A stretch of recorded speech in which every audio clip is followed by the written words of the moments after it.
Olá, pessoal. Então vamos lá, continuar falando sobre a flexibilização de jornada. Esse é o terceiro vídeo, no qual eu comprometi expor a respeito de regimes diferenciados. E desde lá do início, desde lá do primeiro vídeo que eu gravei, eu falei que eu entendo que regimes diferenciados não são ajustes compensatórios e é assim que os tribunais têm se comportado recentemente, né? E quais são os regimes diferenciados que nós temos previstos legalmente? O que nós temos hoje na legislação de regime diferenciado? Nós temos o 12 por 36 e o turno ininterrupto de revezamento. Então, esses são os dois regimes diferenciados que nós temos previstos na legislação. Nada impede, como eu já falei, que nós tenhamos outras inúmeras possibilidades de regimes diferenciados. Eu comentei, inclusive, com vocês que qual que é a grande característica do regime diferenciado? É que é a substituição de uma jornada regular. Então, eu não tenho eventual compensação de uma jornada de 8 horas e 44 semanais. Não, eu tenho a substituição por uma jornada diferente. Então, o regime diferenciado, ele é marcado por isso, tá? O que nós temos de regimes diferenciados? O 12 por 36, que a Lei 13.467 acabou regulando de uma forma geral o 12 por 36, inclusive mais flexível do que vinha se comportando a jurisprudência, né? Então, nós temos hoje o regime 12 por 36, que essas 12 horas de trabalho elas podem cair em domingos ou em feriados, não importa, tá? Não vai ter o pagamento como labor extraordinário, porque é próprio, é íncito do regime que eu tenha 12 horas de trabalho, 36 de folga, independentemente do dia que ele recaia. Na forma como ele está lá hoje, previsto na CLT, o 12 por 36 ainda pode ser, a gente pode ter ainda a flexibilização do intervalo entre a jornada. Em que sentido? Eu posso prever, na hora lá que eu estou entabulando o ajuste 12 por 36, que pode ser inclusive entabulado individualmente, eu posso prever lá, eu posso ter um acordo, um ajuste diretamente com o empregado, e constar nele que o intervalo entre a jornada será na forma indenizada, ele não será usufruído. Isso é possível? É sim possível, porque senão, numa jornada 12 por 36, a gente pode ter mais uma hora de trabalho do empregado na empresa, né? Então, para se evitar isso, tem-se a possibilidade de prever esse intervalo entre a jornada indenizado. O 12 por 36, então, ele está lá previsto na CLT e prevê, inclusive, que ele pode ser firmado entre as partes individualmente. O turno ininterrupto de revezamento é quando a jornada do empregado ela se dá tanto em períodos de dia como em períodos de noite ou de madrugada.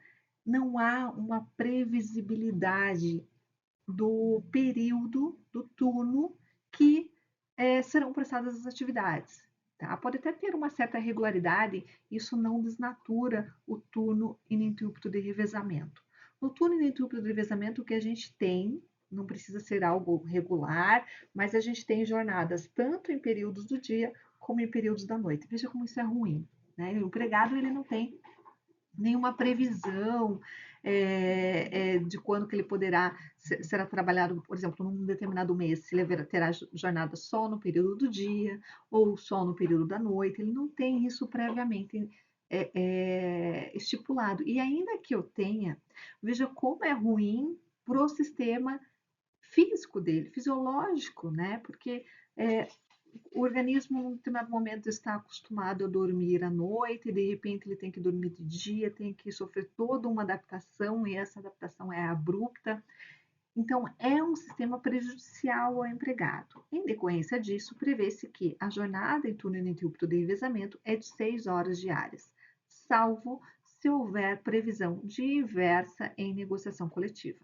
O que isso quer dizer? Quer dizer que eu posso ter uma negociação coletiva na qual eu tenha um ajuste de 8 horas diárias, ok? Então, eu posso ter isso no turno ininterrupto de revezamento e daí é autorizado o labor em 8 horas diárias.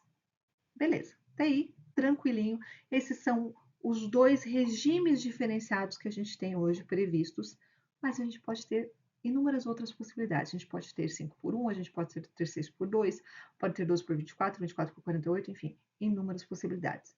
Então, Kelly, me diz o seguinte, como que eu verifico se esses regimes diferenciados, eles são válidos, né? Se o empregado, de repente, não teria direito a todo o labor extraordinário, excedente da oitava diária, no caso de uma invalidade desse regime diferenciado. Ora, com relação aos requisitos formais, o que a gente tem é que, se for necessário, ao prever esse regime, flexibilizar algum limite legal, então, por exemplo, se eu não tenho usufruto do descanso semanal remunerado até o 7º dia da semana, por exemplo, se eu terei um trabalho diário além de 8 horas diárias, em regra, o que eu tenho nesses casos é que o ajuste ele precisa ser entabulado via negociação coletiva, via um acordo coletivo de trabalho. E esse é o meio que normalmente se dão esses ajustes, tá? A gente já tem, em determinadas áreas, a possibilidade, na própria Convenção Coletiva de Trabalho, a previsão de vários regimes, e daí a empresa pode adotar um desses regimes diferenciados. Normalmente é assim que acontece. Então, quando eu tenho essa necessidade de flexibilizar algum limite legal, eu tenho que ter a previsão em norma coletiva, salvo o 12 por 36, que nós já temos lá a previsão na CLT que autoriza o ajuste individual, ok? Agora, se eu não estou flexibilizando nenhum limite legal, esse ajuste desse regime diferenciado, ele pode se dar, inclusive, por acordo individual entre o empregador e o empregado. Não tem nenhum óbice quanto a isso, porque é, na verdade, o estabelecimento da jornada em si, que o empregado vai cumprir, tá? Formalmente falando, é isso, muito simples. O complicado, e aí vem um debate jurisprudencial bem interessante, está em se apurar os requisitos de validade material desses regimes diferenciados. É aí que está a grande polêmica dos regimes diferenciados. Por quê? Será que é possível a prestação de horas extras? Será que é possível eu ter um regime diferenciado e um ajuste compensatório ao mesmo tempo? São inúmeras perguntas que surgem.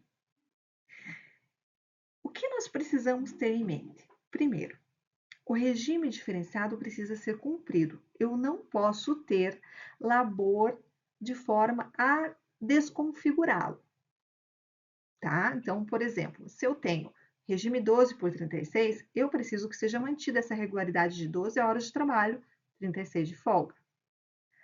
Ah, mas a gente sabe que em muitas empresas há a prática de dobras habituais no regime 12 por 36. Essas dobras que acontecem, isso é válido? Não, porque eu estou aqui desconfigurando o regime 12 por 36. Ele tem que ser cumprido. Os regimes, eu tenho que ter lá 5 dias de trabalho, 1 dia de folga, 7 horas e 20 de jornada. Se não há se eu estou mudando a configuração desse regime, ora, ele não está sendo implementado na prática. Ah, Kelly, mas existe a situação que os próprios empregados fazem essas trocas de plantões, de turnos, né? Eles vão lá e trocam, você me cobra tal dia, e daí eu faço a dobra em outro dia. A gente tem situações de empregados, principalmente na área de saúde, que chegam a ficar 36 horas, 12, 24, 36 horas direto em plantões. Isso é possível? Eu posso chancelar isso? Porque, veja, é o próprio empregado que quer, é o próprio empregado que troca lá de plantões. Isso é aceito? Não. Isso é totalmente inválido. Quem tem o poder diretivo é o empregador. Cabe a ele flexibilizar a realidade de trabalho dos empregados. É ele que tem essa incumbência. Então, ele tem que coibir esse tipo de prática e ele tem que zelar pelo real cumprimento da jornada 12 por 36. Eu tenho que ter 12 horas de trabalho, 36 de folga, ok? Inclusive, todas as turmas que já se manifestaram após a lei 13.467 a respeito de horas extras concomitante no regime 12 por 36, têm entendido que o artigo 59b que é aquele que permite horas extras nos ajustes compensatórios, não se aplica ao 12 por 36. Por que não se aplica? Porque o 12 por 36 não é um ajuste de compensação. Basta ir lá, entrar na página do TST, pesquisar lá, 12 por 36, 12 por 36, artigo 59B da CLT. Eles estão entendendo que não se aplica, porque 12 por 36 não é o ajuste compensatório, eu não tenho a incidência do 59B, e o 12 por 36 não comporta labor extraordinário. Se eu tenho um regime diferenciado, um regime que está flexibilizando uma jornada, eu tenho que ter o cumprimento desse regime diferenciado. Aí vem o critério de razoabilidade.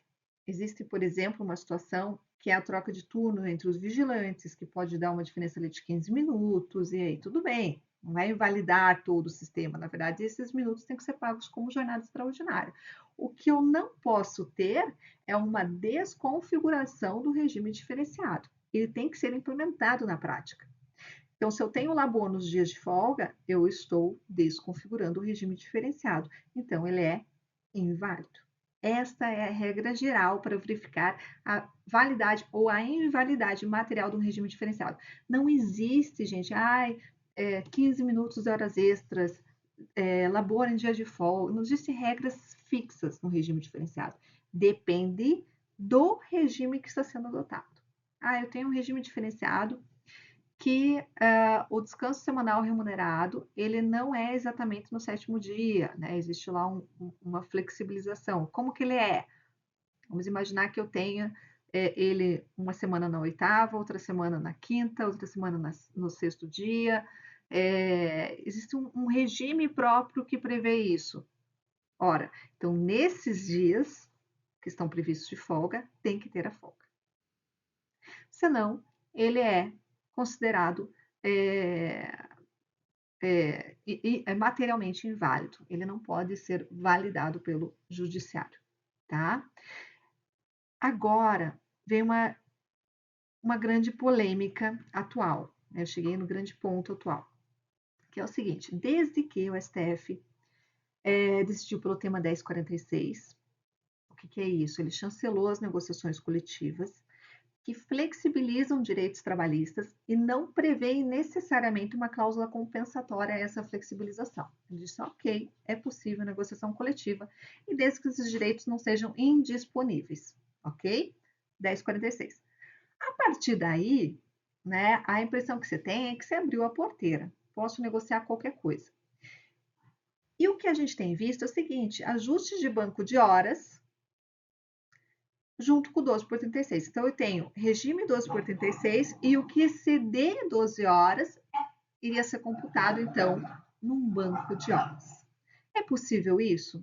Eu posso ter essa acumulação, essa flexibilização tão ampla assim? Olha só, aí vem o freio, né? O freio cabe a quem? Ao Poder Judiciário. Não, não é possível. Eu estou aqui trazendo uma flexibilização muito ampla. E quando eu tenho uma flexibilização que vai lesionar, olha só, estou tendo uma interrupção aqui na minha videoaula, que é o meu cachorro latindo aqui, tá chorando. Então, quando eu tenho uma flexibilização, então voltando, quando essa flexibilização de jornada ela viola direitos assegurados constitucionalmente, como o direito à saúde, à rigidez física, mental, aí cabe sim colocar um freio nessa flexibilização de jornada. Outra situação que a gente tem visto é no turno ininterrupto de jornada, quando se prevê lá jornada de 6 horas para 8 horas, se prevê a possibilidade de hora extra. Então, imagina, ele tem lá os turnos variados, ele vai trabalhar hora de manhã, hora à tarde, hora à noite. Além disso, a jornada dele já é de 8 horas e ainda se prevê que ele pode fazer hora extra além dessas 8 horas. Também aqui o judiciário tem se pautado no sentido, peraí, nós temos um limite a ser respeitado. A saúde dos empregados é algo que não se pode abrir mão, ok?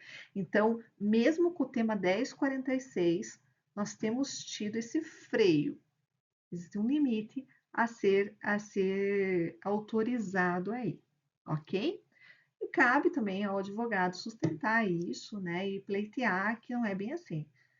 E às vezes o que tem acontecido é o empregador utilizar-se da negociação coletiva de forma abusiva. Como assim, Kelly?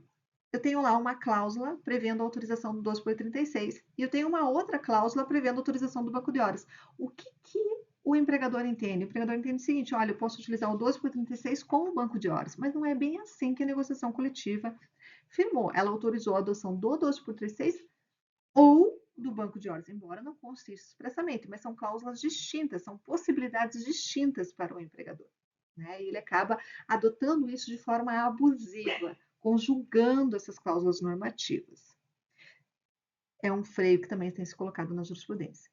E por fim, o que eu fiquei de conversar com vocês era a respeito do momento adequado do advogado, e aqui eu estou falando para o advogado do reclamante, alegar a nulidade de um desses institutos de flexibilização de jornada. Banco de horas, acordo de compensação, um regime diferenciado. Kelly, olha só, o que a gente tem ouvido falar sempre é que, estrategicamente falando, nós não colocamos já na petição inicial pedindo a nulidade dessa flexibilização. Por quê? Porque é ônus da ré trazer fato obstativo do direito de horas extras do reclamante. Está errado? Não, não está errado, realmente. O ônus da prova é da ré em trazer esse fato impeditivo. Então, é ela que tem que trazer lá o Instituto de Flexibilização e comprovar seus requisitos. E aí, tudo bem. Só que o que acontece, gente? Tem se primado muito pela lealdade processual, pela transparência dos advogados no processo. Então, se você tem ciência, é muito raro, mas pode acontecer, do empregado não ter, não saber exatamente como se dava a relação dele. Olha, eu fazia hora extra, não recebia direito, não sei direito o que acontecia. Aí tudo bem. Agora, se o empregado sabe, se ele te narra que havia um ajuste compensatório, como funcionava, já na inicial perde-se a nulidade, tá? Isso demonstra lealdade processual. Mas, além disso, a CLT, gente, não tem a previsão da réplica, da impugnação à contestação. Nós temos somente no CPC.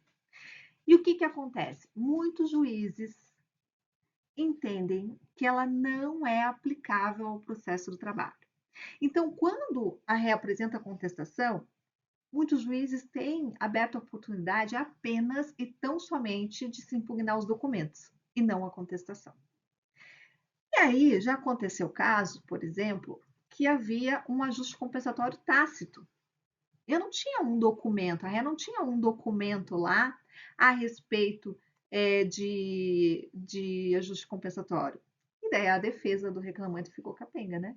Por quê? Porque se ele não pediu essa nulidade da compensação desde o início, ele não teria mais condições de debater e tornar esse ponto controvertido depois. Entenderam? Então, o ideal, gente, é que se você tem elementos, pede a nulidade desde logo. Você pode pedir de maneira genérica, trazendo lá uma impugnação que a ré não respeitava os requisitos materiais, os requisitos formais, os ajustes compensatórios que ela adotava, né? Você não precisa restringir o ponto controvertido, você pode deixar ele mais amplo, tá? E depois, com os documentos que vêm com a contestação e a tese da contestação, se for permitida uma impugnação, você afunila mais. Mas se não for permitida uma impugnação, você já tem desde o início esse ponto controvertido. Entenderam? Essa é a minha dica, tá? Então é isso. Eu encerro aqui os 3 vídeos a respeito de flexibilização de jornada e eu vou para novos temas. Quero falar muita coisa aqui com vocês. Espero que vocês estejam gostando, que vocês participem, que vocês conversem a respeito desses vídeos, que a gente possa trocar ideias, que a gente possa aprimorar esse trabalho que eu estou começando agora, tá bom? Foi um prazer e espero vocês com a próxima temática.